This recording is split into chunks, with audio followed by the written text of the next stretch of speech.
இன்றைக்குரிய தியான வசனம் யாக்கோபு 1வது அதிகாரம் 12வது வசனம். சோதனையை சகிக்கிற மனுஷன் பாக்கியவான், அவன் உத்தமன் என்று விளங்கின பின்பு கர்த்தர் தம்மிடத்தில் அன்பு கூறுகிறவர்களுக்கு வாக்குத்தத்தம் பண்ணின ஜீவ கிரீடத்தை பெறுவான். தன்னுடைய பிள்ளைகளை சோதனையிலிருந்து முற்றிலுமாக விலக்கி பாதுகாப்பது தேவனுடைய ஒழுங்கோ அல்லது சித்தமோ அல்ல. சத்தியம் இருதயத்தை பற்றி கொள்ளும்போது ஒரு கிறிஸ்தவன் போராட்டத்திற்குள் தள்ளப்படுவான்.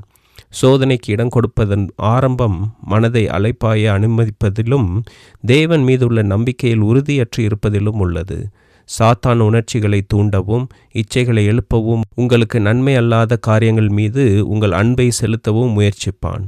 ஆனால் உங்கள் உணர்ச்சிகளையும் இச்சைகளையும் கட்டுப்பாட்டிற்குள் வைத்து அறிவுக்கும் மனசாட்சிக்கும் கீழ்ப்படிந்து அமைதியுடன் செயல்படுவது நமது பொறுப்பாகும்.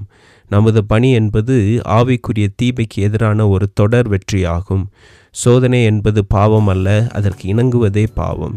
இயேசுவை நம்புகிற ஆத்துமாக்களுக்கு சோதனை என்பது வெற்றியும் அதிக பலத்தையுமே குறிக்கிறது. ஆமென்.